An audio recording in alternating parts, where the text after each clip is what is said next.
নমস্কার, আমি আইনজীবী অর্ক মুখার্জি। আজকে খুব গুরুত্বপূর্ণ একটা বিষয় নিয়ে আজকে আলোচনা করতে এসেছি আপনাদের সাথে। এই ভিডিওটা শুরু করার আগে প্রথমে বলে দিই, হয়তো এই ভিডিওতে আমার কথাটা হয়তো খুবই আস্তে শোনাবে। আপনাদের কাছে অনুরোধ, আপনাদের কাছে যদি হেডফোন থাকে কাইন্ডলি আপনারা হেডফোনটা ইউজ করবেন ভিডিওটা পুরো দেখার জন্য, এবং ভিডিওটা শুরু থেকে শেষ পর্যন্ত পুরো দেখুন। আশা করি আপনাদের সমস্ত সমস্যা, যেটা এতদিন ধরে আপনারা এসআইআর নিয়ে খুব প্রবলেম আছেন, সেটা আশা করি সলভ করতে পারবো। তো অনেকেই আমাকে ফোন মেসেজ এবং বিভিন্ন মাধ্যমে আমাকে জানতে চেয়েছে যে এসআইআরটা কী করে হবে, এসআইআর ফর্মটা কী করে ফিল আপ করবো, সেই নিয়ে একটু কাইন্ডলি উকিলবাবু যদি আপনাদের কিছু সাহায্য করেন। তো আমি যেটা আজকে তাদের জন্যই, তাদের উদ্দেশ্যে আজকে এই ভিডিওটা তৈরি করছি, সেটা হচ্ছে এসআইআর নিয়ে আপনাদের ভীতি, যেটা আপনাদের সমস্যা, সেই সমস্যার সমাধান আমি এই ভিডিওর মাধ্যমে করব। সুতরাং শেষ পর্যন্ত এই ভিডিওর সাথে জুড়ে থাকুন, আশা করি আপনার সমস্ত সমস্যার সমাধান আমি করতে পারব। সবার আগে বলি, এসআইআর হচ্ছে স্পেশাল ইন্টেন্সিভ রিভিশন। এই এসআইআর জিনিসটা 2002 সালে লাস্ট হয়েছিল, এখন 2025 সালে হচ্ছে।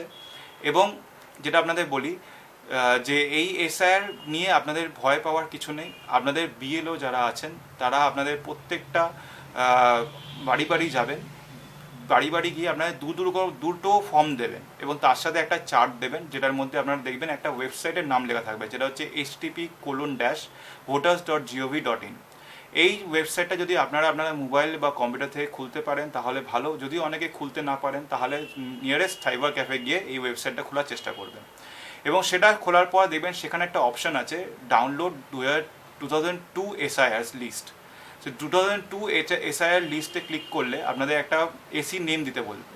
সেই এসি নেমটা যদি আপনারা দেবেন, সেই নেমটা হচ্ছে 2002 সালে যদি কেউ ভোট দিয়ে থাকে তাহলে তার নিশ্চয়ই মনে থাকবে যে সেই সময় যে এলাকায় থাকতো সেই এলাকার এসি নেমটা তারা সেখানে দেবে।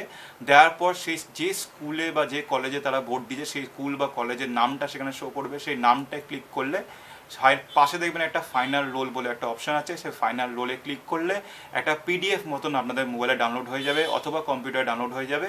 এবং সেখানে সেই পিডিএফটা খুলে আপনাকে প্রথম থেকে শেষ পর্যন্ত খুঁজে খুঁজে আপনার নামটাকে বার করতে হবে। এবং সেখানে যদি আপনি আপনার নামটা পান এবং সেখানে দেখবেন নামের পাশে প্রথমেই লেখা থাকবে সিরিয়াল নাম্বার, তার পাশে নাম লেখা থাকবে, তার পাশে আপনার বয়স লেখা থাকবে, তার পাশে আপনি পুরুষ না স্ত্রী সেই লিঙ্গটা লেখা থাকবে, তার পাশে আপনার এপিক নাম্বার লেখা থাকবে এবং তারপরে পার্ট নাম্বার, সিরিয়াল নাম্বার, এসব সব লেখা থাকবে। এবং সবার ওপরে আপনার এসি নেমটা ওখানে লেখা থাকবে, একদম টপে, প্রত্যেকটা পেজের টপে সেটা লেখা থাকবে। সুতরাং এটা করার পর আপনি সেখান থেকে, যদি আপনি 2002 সালে ভোট দিয়ে থাকেন তাহলে আপনি সেখান থেকে নাম পেয়ে যাবেন।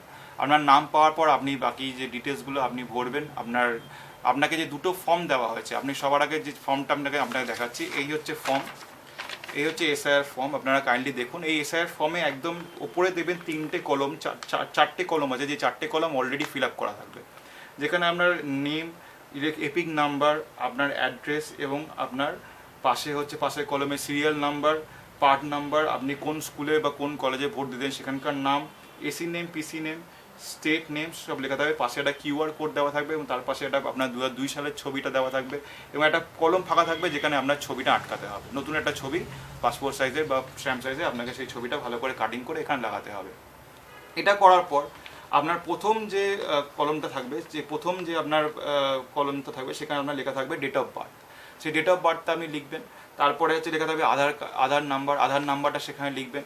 তারপরে আপনার দেখবেন লেখা থাকবে মোবাইল নাম্বার লিখবেন। তারপর হচ্ছে গার্জিয়ান নেম, মানে ফাদার অথবা গার্জিয়ান নেম, আপনার ফাদার নাম, বাবার নাম লিখবেন। বাবার এপিক নাম্বার যদি জানা থাকে সেটা লিখবেন। মায়ের নাম, মায়ের এপিক নাম্বার যদি জানা থাকে সেটা লিখবেন। এবং স্পাউস নেম, মানে হচ্ছে আপনি যদি পুরুষ হয়ে থাকেন তাহলে আপনার স্ত্রীর নাম লিখবেন, এবং আপনি যদি স্ত্রী হয়ে থাকেন তাহলে আপনার পুরুষ মানে আপনার স্বামীর নাম সেখানে লিখবেন এবং তার এপিক নাম্বারটা লিখবেন।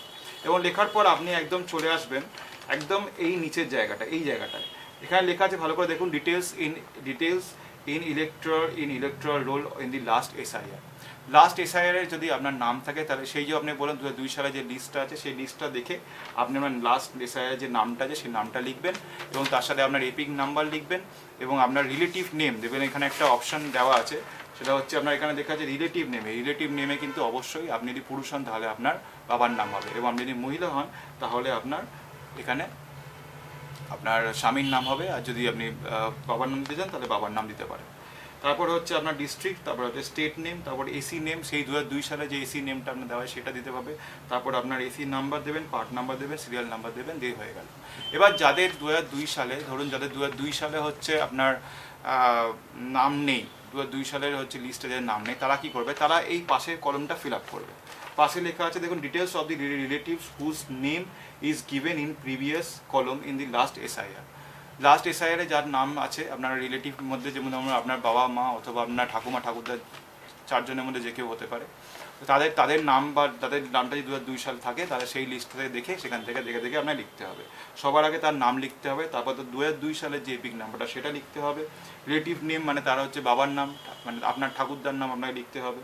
রিলেশনশিপ মানে আপনার ফাদার, আপনার বাবা হচ্ছেন ফাদার, তার সাথে লিখবেন। তারপরে ডিস্ট্রিক্ট, তারপর স্টেট, তারপর এসি নেম, তারপর AC number, part number, serial number লিখে নিচে সই করবেন, করে আপনি ফর্মটা আপনার ক্লিয়ার হয়ে গেল।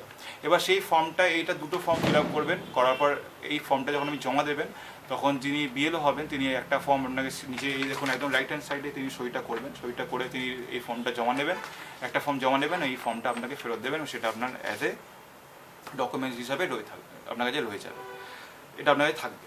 এই হচ্ছে পুরো এই হচ্ছে গেল আপনি ফর্মটা ফিল আপ করে কী করে জমা দেবেন সেটার ব্যাপারে। এবার অনেকে বলছেন যে আমার 2002 সালে নাম নেই, আমার ঠাকুমা ঠাকুরদার নাম নেই, বাবা মার নাম নেই, সেক্ষেত্রে আমি কি করবো কীভাবে? তো তাদের জন্য বলি যে যাদের কোথাও নাম নেই তাদের জন্য আমি বলবো যে আপনারা আগে ফর্মটা ফিল আপ করুন, এবং ফর্মটা ফিল আপ করে যেখানে যেখানে আপনার মনে হচ্ছে যে আমার কোনো ডিটেলস নেই, সেখানটা আপনি ফাঁকা রাখুন, রেখে আপনি ফর্মটা ফিল আপ করে জমা করুন। কিছুদিন বাদে একটা অনলাইনে ফর্ম বেরোবে এরকম শোনা যাচ্ছে, এবং সেখানে আপনি আমরা সমস্ত ডিটেলস সেখানে দেখতে পাবেন। যাদের কোনো ডকুমেন্টস নেই তাদের ক্ষেত্রেও সেখানে একটা কলম তৈরি করা হবে, এবং সেই কলমে সমস্ত ডিটেলস আপনারা জানতে পারবেন। এটা গেল। এবার অনেকের ক্ষেত্রে হচ্ছে আরও অনেক সমস্যা সেটা তৈরি হয়েছে, যেটা আমি জানতে পেরেছি, সেটা হচ্ছে বিএলওরা নাকি বাড়ি বাড়ি গিয়ে ফর্ম দিচ্ছে না। সেক্ষেত্রে আমি বলবো এই ধরনের সমস্যা আমি শুনেছি, অনেক ক্ষেত্রে এরকম হচ্ছে, বিএলওরা বাড়িতে বাড়িতে গিয়ে হয়তো ফর্ম দিচ্ছে না। সেক্ষেত্রে আপনি যেটা করবেন সেটা হচ্ছে, আপনি যদি আপনার বিএলওকে চেনেন তাহলে তার কাছে যোগাযোগ করুন, তার সাথে যোগাযোগ করে তার থেকে ফর্মটা নেওয়ার ব্যবস্থা করুন, এবং ফর্মটা নিয়ে সেই ফর্মটা ফিল আপ করে সঠিক সময়ের মধ্যে আপনাকে জমা করতে হবে। এবং এই কাজগুলো করার পর তারপরে যখন অনলাইনে ফর্ম বেরোবে, তখন আশা করি নতুন কোনো নোটিফিকেশন বা গেজেটের কিছু বেরোবে, সেটা দিয়ে আশা করি সমস্যাগুলো সমাধান করা যাবে। এরপরেও যদি ফেব্রুয়ারি মাসে যে লিস্ট বেরোবে সেই লিস্টে যদি আপনাদের নাম না থাকে, তাহলে সেক্ষেত্রে আপনারা কী করবেন? আপনাদের সবসময় মনে রাখতে হবে যে যখন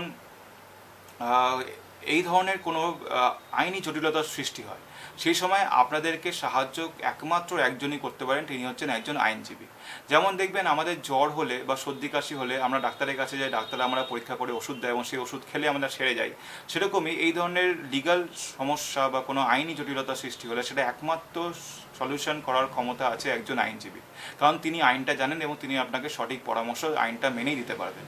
আপনারা যদি পাড়ার কোনো কাকা মামা জ্যাঠা বা কোনো লোকাল কাউন্সিলর বা অন্য কারোর কাছে যান, তারা কিন্তু আপনাকে সঠিক ইনফরমেশন দিতে পারবে না, কারণ তারা আইন নিয়ে পড়াশোনা করেন, তারা আইনটা জানে না। সুতরাং আপনাদের কাছে আমার এইটুখানি অনুরোধ, এরকম সমস্যা যদি ভবিষ্যতে হয় আপনারা অবশ্যই কোনো আইনজীবীর সাথে যোগাযোগ করবেন, এবং আপনাদের সমস্ত রকমের কোয়ারি যদি সমস্যার সমাধান না হয়ে থাকে তাহলে আমার সাথেও যোগাযোগ করতে পারেন। আমি আপনার নাম্বারটা বলে দিচ্ছি, কাইন্ডলি নোট করে নিন। আমার নাম্বার হচ্ছে 8910104639। আবারও বলছি 8910104639। এই নাম্বারে আপনি আমার সাথে যোগাযোগ করতে পারেন। আরও একটা কথা বলি, যদি এই ভিডিওটা শুরু থেকে শেষ পর্যন্ত দেখে আপনার মনে হচ্ছে যে হ্যাঁ আপনার সমস্যার সমাধান করা গেছে, তাহলে দয়া করে লাইক কমেন্ট শেয়ার করে দেবেন, এবং আপনার যারা বন্ধু বান্ধব রিলেটিভ বাবা মা কাকা জ্যাঠা যারাই আছে, যাদের মনে হচ্ছে যে তারা অনেক সমস্যার মধ্যে আছে, এই ফর্মটা ফিল আপ করতে পারছে না, তাদেরকে দয়া করে ভিডিওটা শেয়ার করে দেবেন। আশা করি তারা উপকৃত হবে। অনেক অনেক ধন্যবাদ। নমস্কার।